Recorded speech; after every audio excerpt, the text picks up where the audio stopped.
Hi, welcome. Thank you all for being here. My name is Daniel Padilla. I am from Tegucigalpa, Honduras, and I went to school in Clark University, and I got a major in economics and Hispanic literature, and I'm now pursuing a master's degree in higher education. Today with me, I have two very dear friends from high school, Alvaro Castillo and Nico. Would you guys like to introduce yourselves? Alvaro can go first. Sure. Thank you, Daniel, for the invitation. Hi, Nico. Hi, everyone. My name is Alvaro. I'm 26 years old. I was born and raised in Tegucigalpa, Honduras, like Daniel, and I study political science in Rhode Island. And I'm doing my master's degree in global security and strategic studies at Johns Hopkins.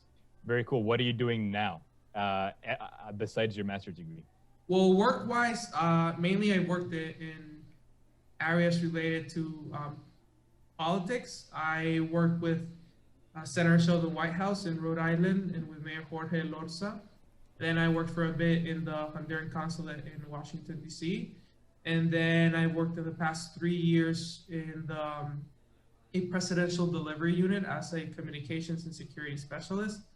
And I also run a think tank here in Honduras named Espacio. Very cool. Thank you. Thank you very much. Nico? Hey, this is Nico. Thanks for having me. How's it going, everyone? We're originally from Tainan, Taiwan, and then I went to Honduras to study high school, and that's when I met these gentlemen. And then I came to the U.S. to study architecture at the University of Illinois at Urbana-Champaign. I studied undergrad and grad there, and then after that, I started working here at Chicago at a architecture firm. Very cool. Thank you. Thank you very much. So, of course, as I've mentioned to you before we started this meeting, we're going to be talking a little bit about leadership, our supervisory experiences, and how all of these have been affected or are affected by our own identities, right? So, I guess the first question that I had for both of you is, how often do you find yourself thinking about or exploring or reevaluating your own identity? And I guess the components of identity that I'm thinking about here are gender identities, national identities, racial, political, religious, sexual identities. How often do you find yourself thinking about these things personally? Sure. So, of all the components you mentioned, the only one I question myself and actually on a regular basis is the political side. I do not question myself about my nationality, gender, or religion, I think you mentioned. But I guess with politics, and this probably happens with Nico or you and any other person in the other components you mentioned, there are things that happen on a daily basis that do alter my set of beliefs in regard to politics. I've experienced this in both in the United States and here in Honduras. Overall, I guess in the political spectrum regarding to ideology, I would be in the center right as a conservative. However, if I put this into practice, I have questioned myself. For instance, although I'm not an American citizen, I have had a strong dilemma between certain positions from both the Democratic and Republican Party because there are things I admire and I sympathize and I identify from both political parties. Nevertheless, there are actions from both the political institutions and politicians from both political parties that I guess I'm not entirely, I do not agree with them. And that has happened here too in Honduras. I have it in a I sympathize for one party. I guess I support it. I'm not affiliated to any party here in Honduras or in the United States, but I guess every day, depending on how they advance, the things they do well, and the negative impact they naturally have because of decision making in politics, I guess that has led me to like question my political identity on a daily basis. Very good. Thank you very much. Nico? Well, I got a question with for Alvaro though, but and also you, Daniel. But like, Yeah. you say mostly political, but you also study school at Rhode Island in the States. So like, wouldn't that make you think about nationality, Yeah. racial issues? Sure.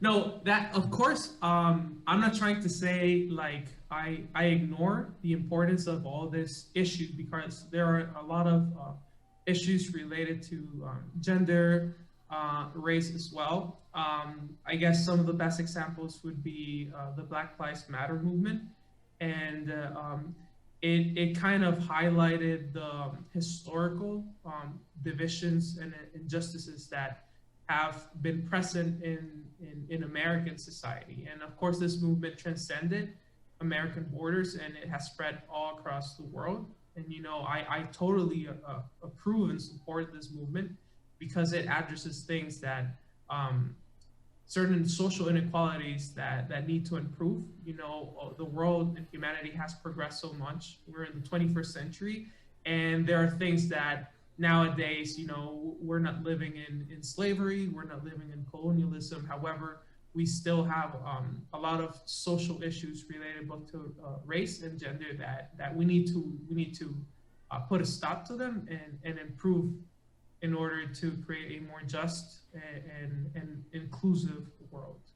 Then in relation to like nationality, although I did study in the United States, and I am a firm believer of American exceptionalism, both as a beacon of hope and democracy for the world, and especially here in the Americas, in our continent. Nevertheless, I have a strong sense of patriotism, and I only identify with Honduras. I guess a follow-up question that I have for you is, seeing as you worked in politics in the United States as a Honduran, did your identity as a Honduran, and also like as straight up an international student, did that ever like affect your your performance, or like how you develop yourself in your workspaces in politics in the United States? Actually, I think both in school and work related, it gave me a more diverse scope of how I tackled issues, of how I was kind of more aware of international backgrounds, international politics. And I guess that was an advantage for me, because it gave me a kind of more comprehensive perspective to every challenge I face. So I think it helped me. Okay. I like this where this is going, because I don't want to focus on very macro aspect, right? And when you send me those like questions, I'm thinking on a more like a micro scale, like a personal level, right? Yeah. So no, I do. I actually no. I think about identity almost every single day, and almost every single aspect. Went to Honduras when I was 15 as a teenager. That made me, of course, every day question my identity, right? And then for me, yeah, I guess my answer is completely like different genre than Alvaro, right? But like for me, I feel like identity, self identity, it's just like it's like a sine wave. It's like a roller coaster for me. It's like sometimes I will understand who I am, what I want, what my role is around the people, and then as time go by, it's sort of like, oh, I kind of lost myself again. Like I don't know who I am. I don't know where to position myself among these groups, right? I'll be at the bottom. So it's kind of like a journey, up and down, up and down. And I remember at senior year college, we had this study abroad program. I went to Barcelona with 24 of my classmates, and that's the time I really lost my identity.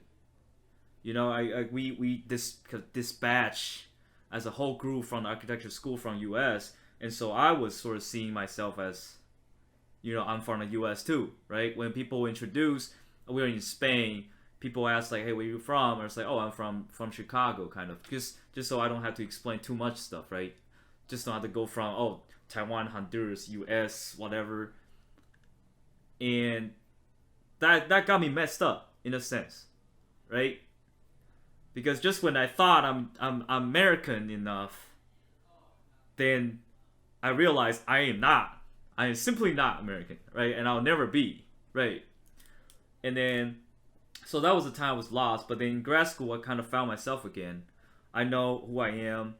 I'm Taiwanese, and then but I have very diverse background, simply because where I lived before, and but then now again, right now at work, it's like, okay, I'm a designer, doing architecture stuff in the United States, and I get to, because on my firm, I get to design buildings in different countries and whatnot. And so how do I have the rights, I guess, let's say, to decide a house in Honduras should look like, right? And again, that sort of identity as a designer is being questioned. Yeah. So I just want to jump in and say, Nico, his story kind of exemplifies the premise that at the end we're all global citizens. And nowadays in 2021, we can see that kind of a better proving example of this statement due to globalization. Nico said he went from Taiwan to Honduras, and he went to the States, then he went to Barcelona. And those are all effects of modern technology, of the advances we had in society, and of course of globalization. I mentioned this, as Nico said, the dynamic from going the macro to the micro perspective. I'll reverse it again and go to the macro level. And I just want to bring again politics. One of the biggest reasons why the Republican Party lost was because of the statements and actions of former President Donald Trump. He never embraced this concept. And America, historically, since its independence, was built on immigrants. Millions and millions of immigrants have made the United States the greatest power that it is today, a hegemon. And it's a hegemon economically, culturally. We watch Netflix, we watch American movies, and as, of course, financially and militarily. And he failed to understand this basic premise that's basically the pillar of American exceptionalism and of American success worldwide since basically for the First World War. And I guess Nico embraces that, that at the end we need to tolerate each other, we need to understand the different backgrounds he has. He struggled with his personal identity. And I guess it's an example that we should take into consideration of things that happen, on a daily basis to people. I said I strongly identify with Honduras. I've never had that. I've never experienced the struggle that Nico had. Nevertheless, I'm also a global citizen. From my roots. My grandmother is Cuban. My mother is American. My grandparents, they were painters, and my grandmother sang opera. They live in Italy, and they identify with Italy a lot. I guess I admire and I kind of like that diverse background my family has. Nevertheless, my personal decision has been always to identify 100% just with Honduras. Gotcha. Yeah, thank you. Thank you for your responses. I guess on my end, I think the component of identity that I find myself questioning the most or the most often is nationality, in the sense that I know that I am Honduran and I identify as a Honduran. I know, that I that's the country where I was born, that's the country where I was raised, and I hold a lot of the values that I learned there very, very dearly. However, I also have the struggle where, I never quite felt like I really found myself and felt entirely comfortable in my skin until I was able to come to the United States to do my undergraduate studies. I even though I didn't necessarily, did my undergrad studies in something that I necessarily enjoyed, just being able to work inside of, my undergraduate institution's campus, being able to work with student affairs there, that's one of the greatest life experiences that I've had ever, right? And this, I think, is fundamentally one of the experiences that has changed me the most. One of the experiences that I've enjoyed the most, even having gone back to Honduras and having been there over the last 3 years or so. I feel like I never quite found the ground that I found while I was here in the States. And even now, I've only been back in the States doing my master's program in higher education for 3 weeks. And even I can totally tell you that even though, the circumstances are weird in the sense that we're in the middle of a pandemic and I moved in the middle of the semester and I haven't really had the chance to meet a lot of people, a whole lot of things going on in the world, I still feel more comfortable and happier here doing what I'm doing right now than I felt over the last 2.5, 3 years that I was in Honduras. So that's kind of interesting. Yeah, I guess that's kind of where what I struggle with the most, what I try to like reevaluate the most. I guess the question that I had for you, following up, and this is, you can give it the angle that you want, that you would like to give it, whatever you have a best answer for. But I was thinking about it more in like Alvaro leading the Espacio think tank, and maybe you, Nico, having been a graduate teaching assistant. How do you think being aware of your own identity changed your leadership style? Because those are like the two sort of roles that I know that I am aware of that you have been leaders on, right? And I know that you had like leadership, sort of very explicit leadership roles. So that's why I'm asking you specific angles. But like if you have your own angle through which you think you can give a better response, feel free. Sure. So I guess it's more a ideological response, the one I'll give you. So I've always thought, well, my goal in life is to do something extraordinary. I don't know what, but that's my biggest goal. Something that I guess I'll leave a mark for humanity, and I don't know, maybe I'll be in the books of history. But one thing I've always prioritized in Espacio is our country, that we do meaningful things for our country. Maybe this is due to my personality, I guess, but although social media brings so many, different benefits to mankind, to people, especially right now during the pandemic, the internet, social media have helped us a lot. I also believe, like everything in life, they have a pro and a con. And a con about social media is that society as a whole has been driven a lot by, I guess, superficial things. And in Espacio, in the think tank, the thing that I've always told the members of this organization is that everything we do has to have a real impact on Honduras in this case, And the organization could be led in a different way and have a more of a public relations scope. Nevertheless, at the end, I've always told them, like what we're trying to do here is just improve the lives of Honduras, like make a better country. And it doesn't matter if everyone is seeing you or not, because sometimes, people are just trying to seek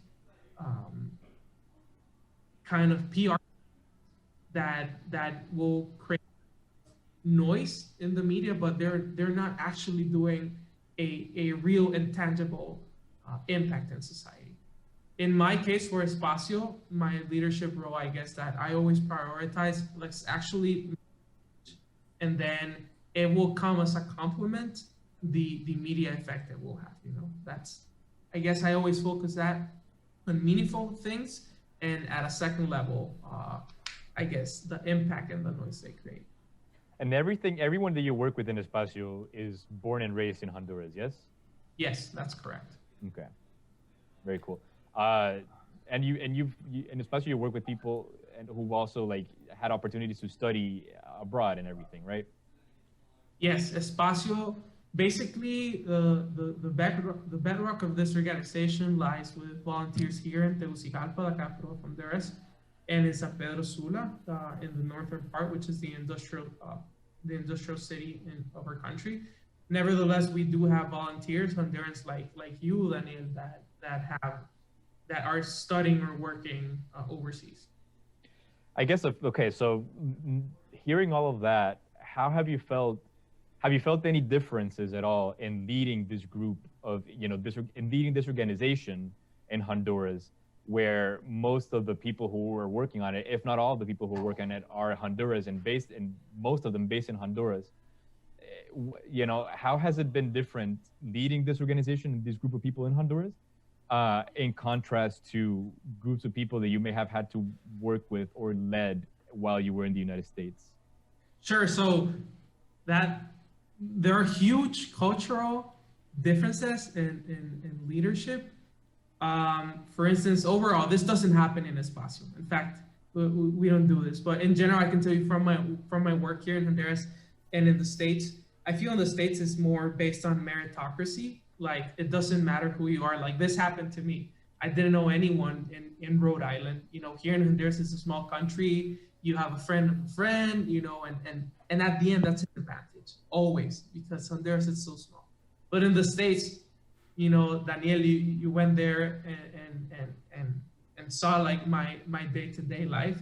I literally had to work so hard to you know to make ends meet and to finally make it and you know and work with a senator, work with a mayor. Like I had to work so hard for it.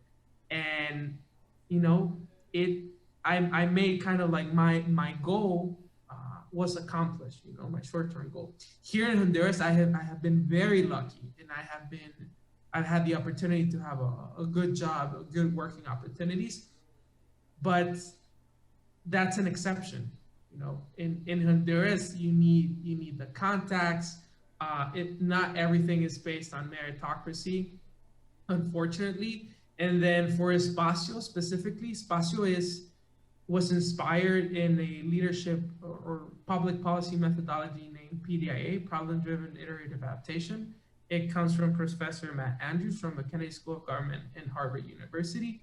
And basically, you bring talented people from different subject areas, and they are the volunteers that make up the subject committees I told you. We have committees within Espacio that are just focused in health, on international relations, on economy, entrepreneurship, business, on law and human rights.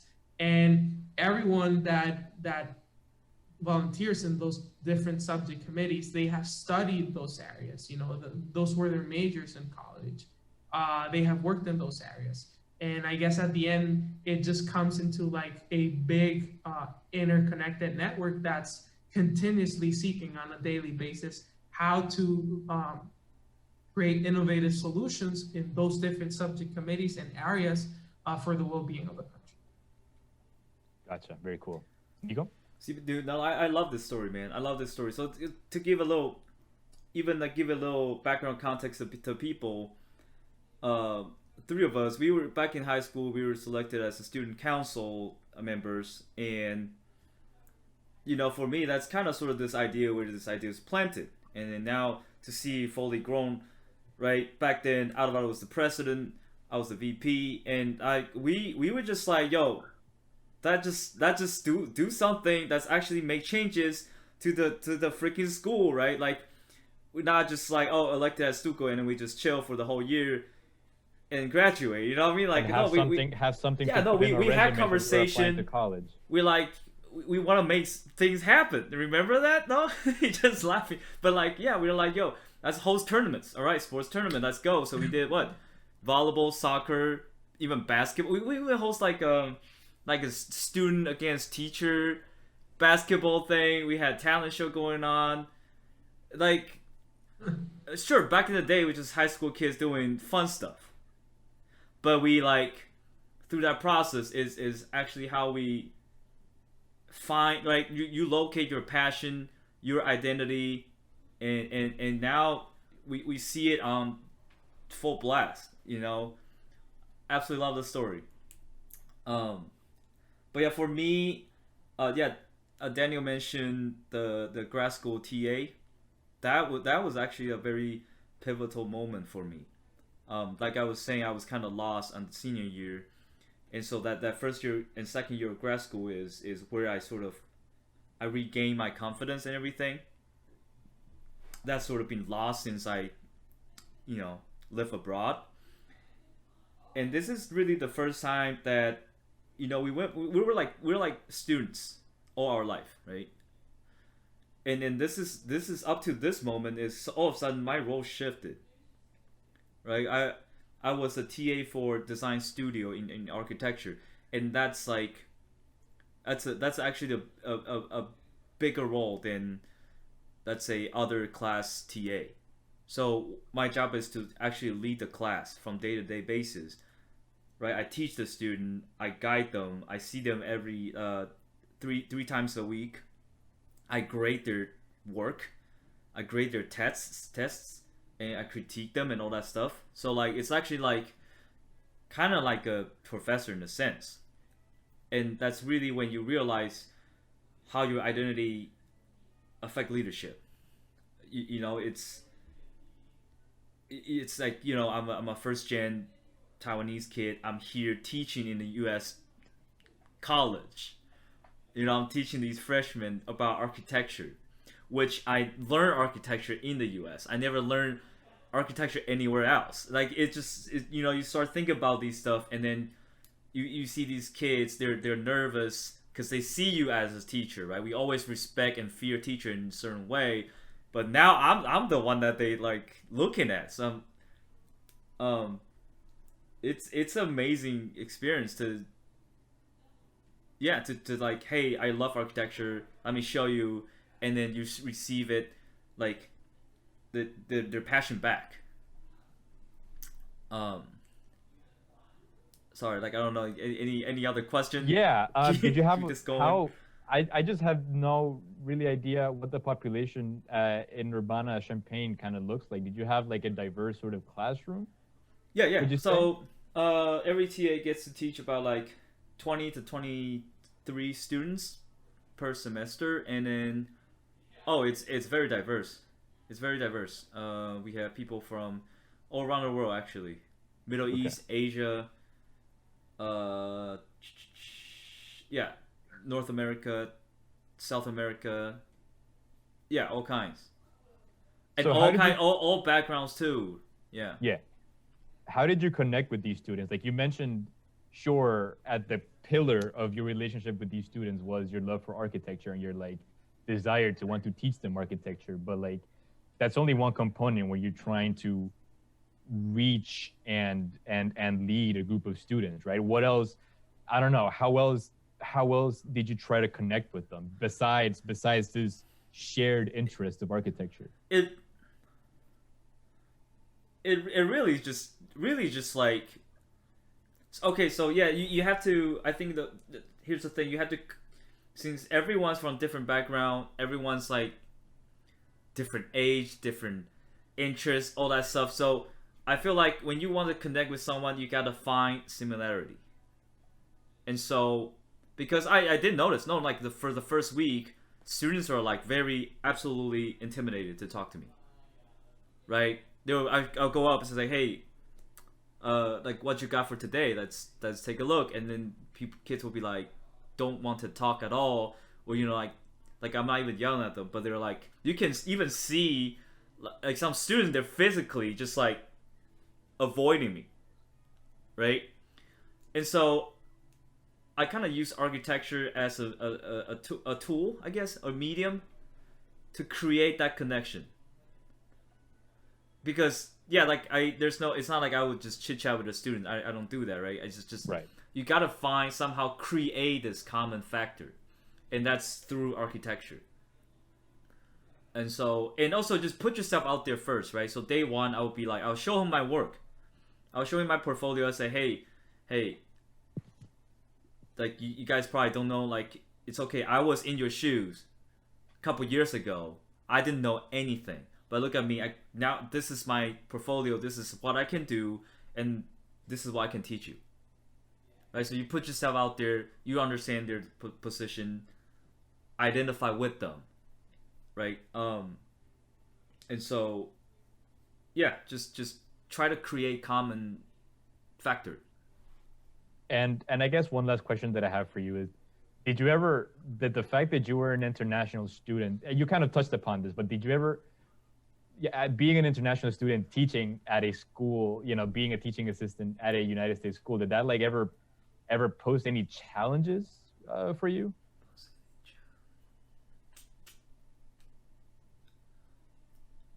Not really. Okay. I think, and I think one of the biggest thing that helps is because I did the undergrad at that school too. Right. So I was already super familiar with the materials that they teach, the professor, like all the faculties, all the environment. I was very, very comfortable within that that setup. So not really. I could imagine though, no, because we have other international TAs. We have people from like Brazil. We have people from Korea. They were lost at the beginning, not in like academic sense, but like they're like, okay, I just got to the school and now I have to teach these kids. Like, how do you guys teach these kids?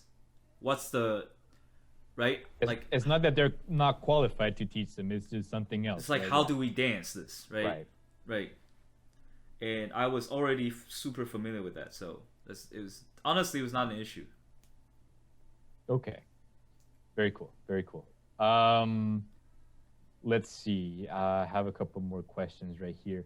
So I guess, I asked Alvaro a little bit about this. How have you felt your relationships with your supervisors has been different? You know, the supervisors that you've had in Honduras versus the supervisors that you've had in the United States. Sure. So, although I worked in politics, my experiences were related to politics and diplomacy, both in the States and here in Honduras.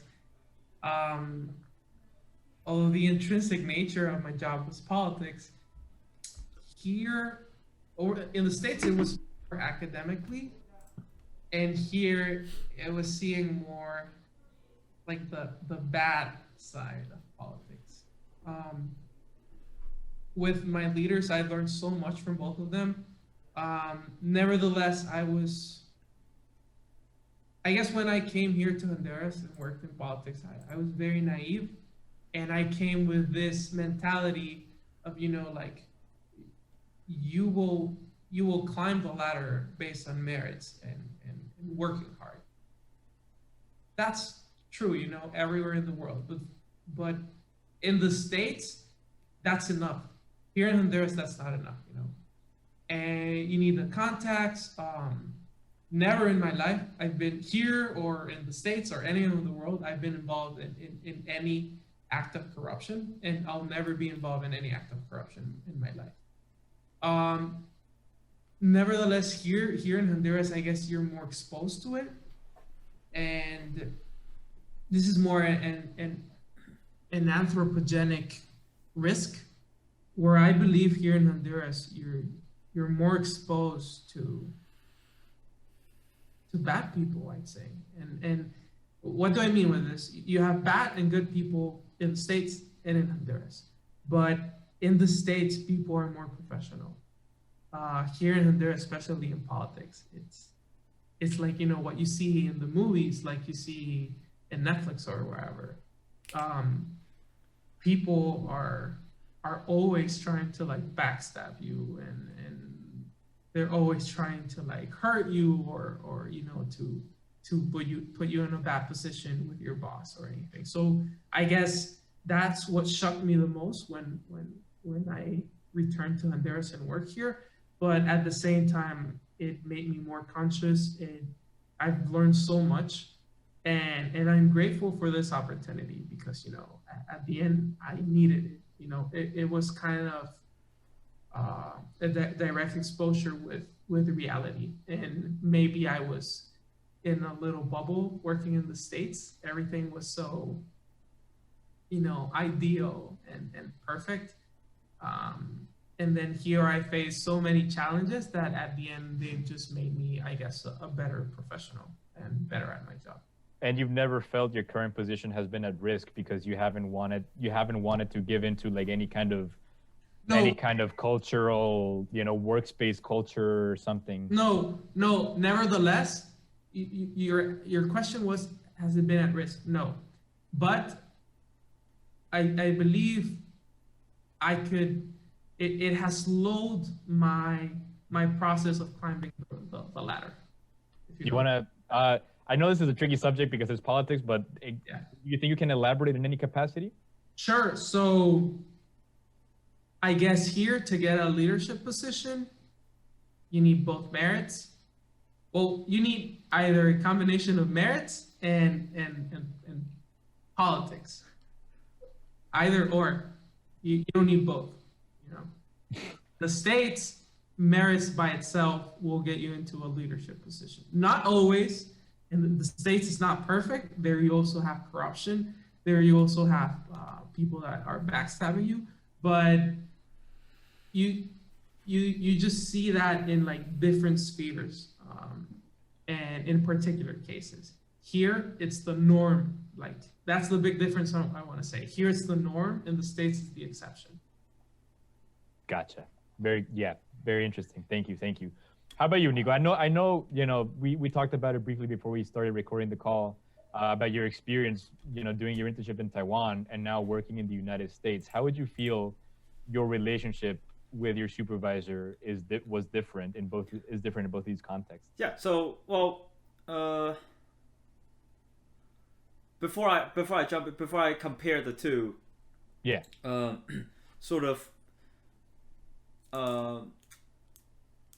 So after I work as a TA, right? That really, right? I went from just a pure student to half mentor, half student, and now I'm like working, right? And so that's after transition through that, having been into a leadership role, it's changed, right? It changed my perspective in leadership. And I think leadership is something like, it's not a pedestal. It's not like you level up and you never come down again. No, it's interchangeable, right? So right now I'm working in the firm, and we have a team. And sometimes you take on leadership role in certain aspect.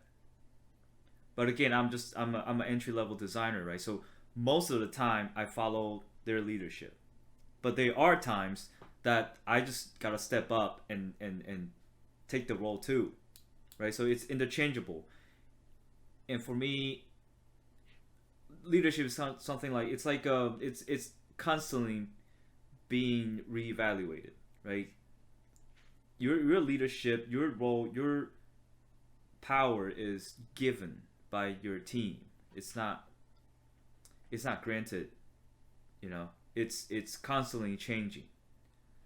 That's what I feel like. And if you're not a good leader, you can get your leadership role just disposed of you, right? Like you can just get it taken away. That would be honest. That would be that's actually a good thing, right? If you're a bad leader, what happened? The team goes bad.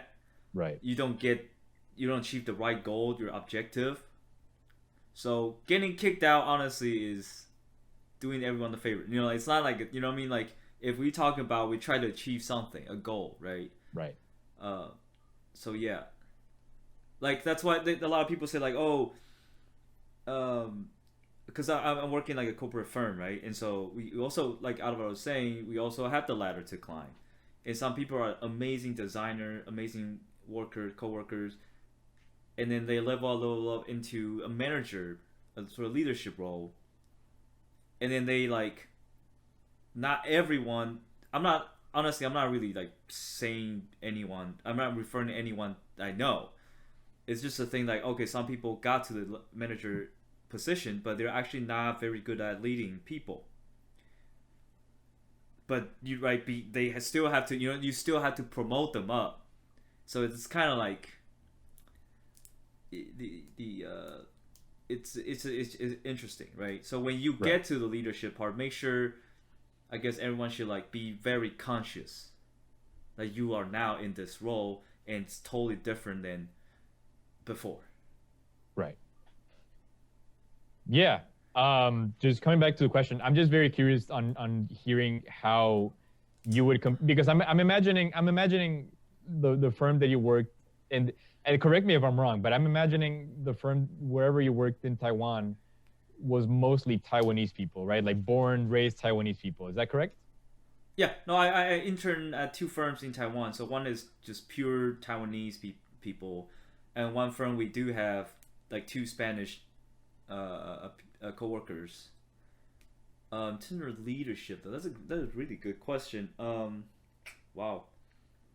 It got really complicated because, right, it's all three firms I work at, they're all different scale. They're all completely different. One is tiny scale with only 3 people. one is medium scale with like 15, and now this one is like we have 300 people in one building. Gotcha. Pre-pandemic. Leadership wise, well, again, right, it's I got a pretty straightforward answer actually. For Taiwan, I would guess like Eastern Asia, right? It's very top down, right? Just like our education, leadership is pretty much the same. It's pretty top down, right? US here, at least the firm I'm working on right now, it's right interchangeable. Again, sure, it's top down, but also they allow you to have bottom up opinion. Yeah, that's the biggest difference. Okay, interesting. Yeah, cool. I guess just following up on these, and this question comes from a case that we studied in class, right? We were studying a case in class that had a character who had a sort of non-visible disability, right? They had a disability that if you just saw them, and you just had a conversation with them, you would never realize that they have a disability. But they refused to acknowledge the disability because they identified themselves as Hispanic Latino, and they thought that like bringing up their disability as a Hispanic Latino in a United States institution, this character was afraid that he would be labeled as just trying to, he would just be labeled as a Hispanic Latino man who was just trying to take advantage, who was a Hispanic Latino man who was lazy and who was just trying to take advantage of the resources and I guess I'm messing up my words here. That he would just take advantage of the the systems in place to help out people with disabilities. Does that make sense? Like the reason why he refused to acknowledge it and to like take advantage of the disabilities was because he was afraid of being labeled a lazy Hispanic Latino. So what's exactly his disability? It was never disclosed. But I guess the point. But it has to do. But do you understand the question? The story. Yeah, sorry. I'm trying to. There are two things here, right? You talk about disability, and you're talking about his identity as a Latino. Yes, exactly. Yep. There's two things. Absolutely. Yeah. And so, but the question that I'm getting to here, that's just the example that I'm using to lead up to the question that I want to ask you. The question that I want to ask you is, has either of your identities, you as a Taiwanese man, you as a Honduran man, working in the United States, have there ever been things that you've just like decided to like disregard about your own identity in your workspace just to avoid being labeled but with any kind of label that you didn't want to be labeled as? Does that make sense? Do you have an answer for this? Can you think of an example? I do, but Alvaro, if you haven't, go ahead. Sure. So let me start before answering your question, let me start by saying that I'm against any type of stereotypes. I'm against victimizations. Nevertheless, I'm aware of, we always have to empathize. So with the example that you mentioned, like I understand where the person comes from. There are huge labor impediments for people that seek job opportunities with these disabilities. These are some of the inequalities we touched upon earlier in the conversation that they need to be addressed. And unfortunately, there are some employees that benefit and they kind of pre-screen their potential employments based on this. It's kind of like health insurance, like preconditions. These are preconditions for work that might hinder the likeliness of a person of being hired or being rejected. And whenever you see that question, sorry, I'm just interrupting here. Whenever you see that question in a job application, you're like, all right, is this going to affect my chances, my likelihood of getting hired? So then you like double doubt it, right? You double doubt yourself. Should I disclose my disability? If it's not noticeable to the average person, should I just say I don't have a disability and get on with it, right? Yeah. So it comes from both ends. I'm against with people that, with employees or any individual that takes advantage of this in order to be unfair and give a position of preferences to other person based on an employee for their race, sexual orientation, or in this case, a health disability. So this should be condemned, and I do not approve this. And it comes from the other side. I've also seen cases of people that try to victimize themselves, and at the end, it's just a case by case scenario. To answer your question, no, I've never hidden my identity, my race, or anything. In fact, I embrace it. I understand where that person comes from. The one you mentioned in your example, that happens on a daily basis. It has never happened to me. I think I've had a comparative advantage, at least in the States, with other competing individuals for a specific job, because being bilingual or trilingual, having a different background, having a more diverse and broad perspective, it can also become a benefit for a specific job application. So it all depends on how you deal with things, how you're able to use this specific kind of background elements of yourself, both at a personal level and at an academic level, and how you place them and how you communicate with others. It can either be an advantage or a disadvantage for you. There you go. Thank you. Yeah, that's a great answer. Nico, how about you, man? Oh man, this one, dude, this question hit different, man. I'll give you the most plain but most, I guess, straightforward example, right? Have I ever do that? Yes, and you're looking at it, right?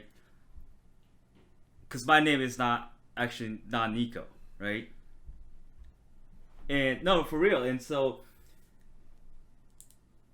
yeah, no, for real. And it's like, right, when I'm not blaming the whole country or anything, but right, that's just what I experienced when I was in Honduras, right? People made fun of my name and stuff like that, right? And so I need a name so I can blend in, so I can people can call me, people can identify with, right? And it's not because it just it's just no, my actual name is just really hard to pronounce, because in Spanish, in English, there's just no such vowel. Like your mouth, there's no way within 5 minutes you can pronounce my name. But at the same time, if you think of it, it's actually quite horrible that you have your own name, but you never get to use it, and you never get identify with it, right? So it's always, I guess, tied back to the very, very first question: how often do you think about identity? Every single day, every time someone calls my name, right? And so, that happened actually right in the U.S. when we try to find job. You're like, you need to type out a resume. That's the question I asked my professor. What name should I put on it? Right? And then the dude is just like, just put whatever you want. Like, he just put out, I was like, okay. Right. I don't know. Like, because, looking for a job, it's a serious stuff, right? Should I put legal name or my name? So in the end, I put both. And I quotation Nico. Right? And now at work, I just I just told them Nico. Like, my name is Nico from day one, except you go into the deep, the company system, whatnot. Like, I have my legal documents and stuff. You will see my actual name. Other than that, even my business card is Nico. Yeah. So that's the example. That's awesome. Yeah, that's actually a really good example. Yeah. I don't know. Do you guys have any? Have you come up with additional questions throughout this conversation? Anything that you've thought about asking, or additional questions at all? Additional comments? I guess a comment from my side is, when Nico talked about leadership, you have different leadership styles. In some cases, you have vertical leadership, which is more common here in Honduras. Then you have horizontal leadership. For instance, in my job, I have vertical leadership, which is granted, and you need it as a symbol of power here in Honduras, especially where, the concept of power distance, the concept of respect is based on that title you have. then, for instance, here in Honduras too, but in Espacio, which I told you we're trying to do things differently, you have horizontal leadership. And as Nico says, you know, because it's a volunteer and it's the leadership it's gained based on merits, based on work, based on your desire to help the country. We've had that like back and forth where people come and go, you know, and we hear this term about creative destruction in technology and economy by Schumpeter, where basically, you know, things that no longer work efficiently, they are disposed automatically by the system. You know, that happens with technology. Back in the day, you used to have what's called the iPod. You don't have that anymore, right? You have different and better things, and you see that with computers. You see that with your cell phone and everything. And then at the same time, you have it with the economy. If a specific business is not doing well, if it doesn't have sufficient demand, you know, it just go broke and you'll have to close the business by itself. And when you have horizontal leadership, that happens. If someone is not working, the system by itself, the people will ask for a change, and the change will naturally take effect.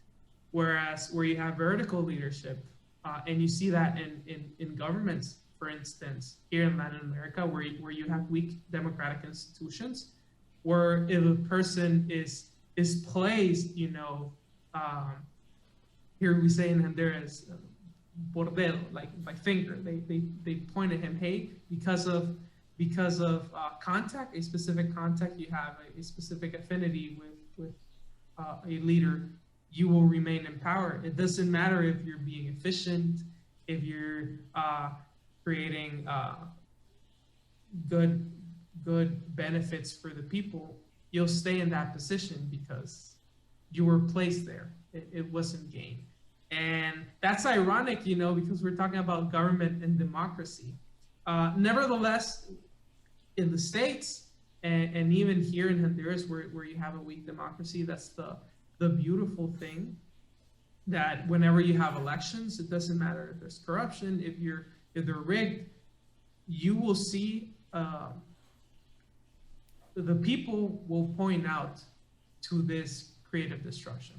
You know, that's where you see we're in governments where you have two-term elections, when some presidents were just voted once. You know, for instance, in the United States, Trump was not reelected, and he lose both the Senate and the House of Representatives. That was awful. That hadn't happened in like decades. Right.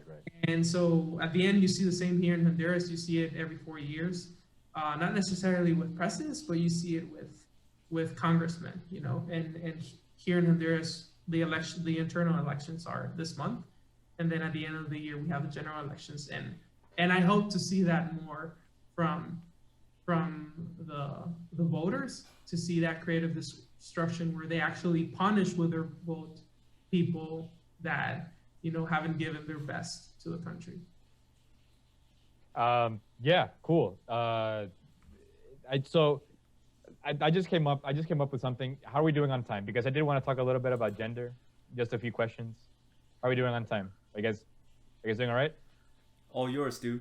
All right, cool. Yeah, so I want to talk because in your very specific industries, right? I'm in education, and I think it's interesting because even when I was in education in Honduras, all of my supervisors were always, you know, women, right? They identified themselves as women. And my previous, you know, my most recent professional experience in Honduras, my direct supervisor was a woman. My three other colleagues, you know, the three other people who held the same position that I did, they were women as well. And my supervisor's supervisor was also a woman, right? I am here working in residence life here at Salem State. My direct supervisor is a woman, and her direct supervisor is a woman as well. So how about you? Have you had the supervisors that you worked with either here in the States or in Honduras in your case, Alvaro, or in Taiwan in your case, Nico? Have they been men, women, identify as otherwise? I've had both. And they've all been like exemplary leaders and mentors for me, and I've learned so much from them. For instance, Emily Crowell was my boss in Rhode Island. She was the comms director for Mayor Jorge Lorza, and she's such a strong woman. I really admire her. I've learned so much from her. Right now, like since a few weeks ago, my direct supervisor here in Honduras, it's a woman as well, and she's a very strong woman as well. I have strong female, how do you say this? Like role models? Role models, and you know, both you can say in work, friends, family, and of course I've had like really strong role models that are men, you know, for instance here in politics in Honduras. So I've had both. I've been privileged. I'm aware that this is a problem both in the States, in Honduras, and in the world, that we need to close the gap, the gender gap, in politics and work-wise.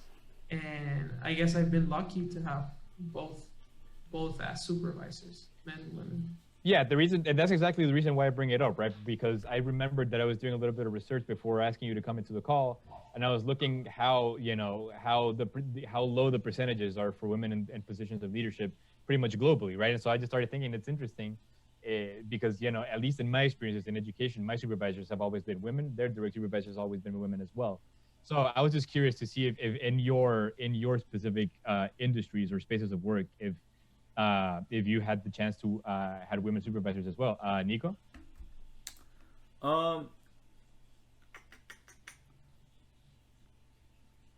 had no, I have mixed in school, but I do have I work with two professors back in grad school that are female. One is Professor Marcy and one is Professor Tierney, and they were just amazing and professional. They're absolutely awesome. But then, you know, once I enter industry, all male. Same in Taiwan, same here in the United States. But then again, right, like architecture is a male dominant profession, and no, that's really something we're trying to fix right now in our firm, is to, right, like Alvaro was saying, really close that gap. Yeah. Do you know, and that's okay if you don't, but do you know if there are what specific kind of programs or what kind of specific efforts that are being done to be more inclusive of women in your firm? Yeah, absolutely. So right now, yeah, we promote. Oh, it's really cool actually. So right now, our firm, we're sort of like interviewing all the female coworkers, not all of it, but like they they provide a platform, and they let them tell their story, where you're from, what's your passion, how'd you get into architecture, what inspired you, and then they just put all their photos on the website. And then you can click and learn about each story. And we also participate in, our firm participate in women build. It's like it's sort of like a club that they do volunteer work, that they build like houses, you know, for like Chicago area.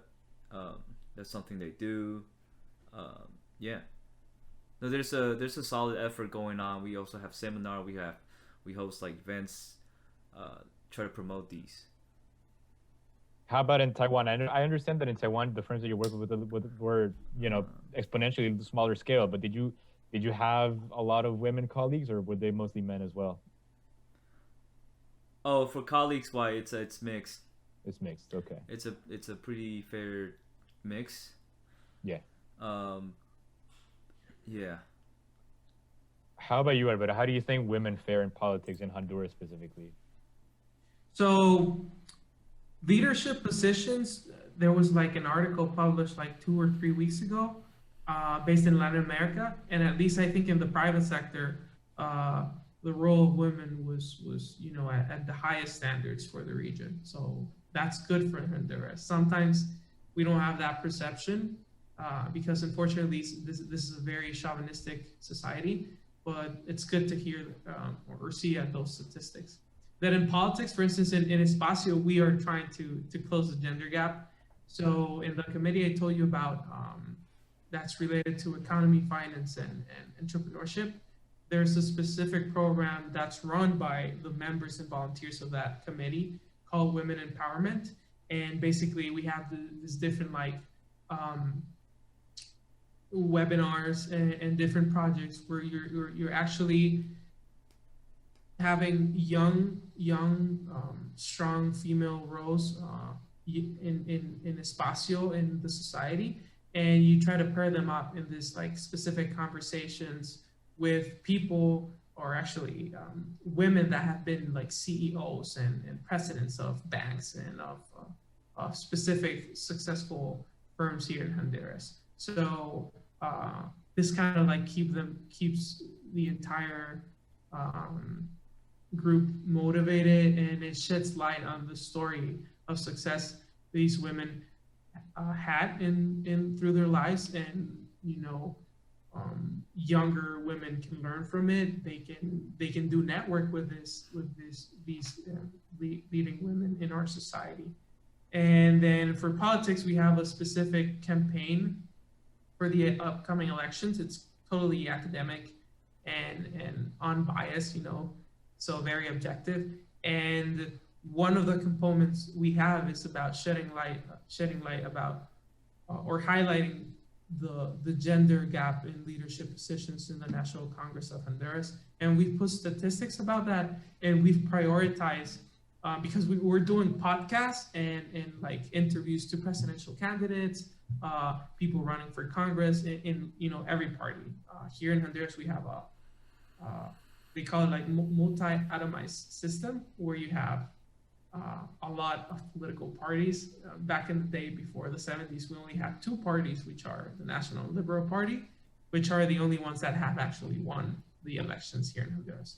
So we had that gender equilibrium, and in fact, I think we've interviewed more women than men in this campaign, and that's very important. And we've had a lot of other projects related to closing the gender gap and making people more conscious about this problem and trying to address these issues through solutions that can actually make a change.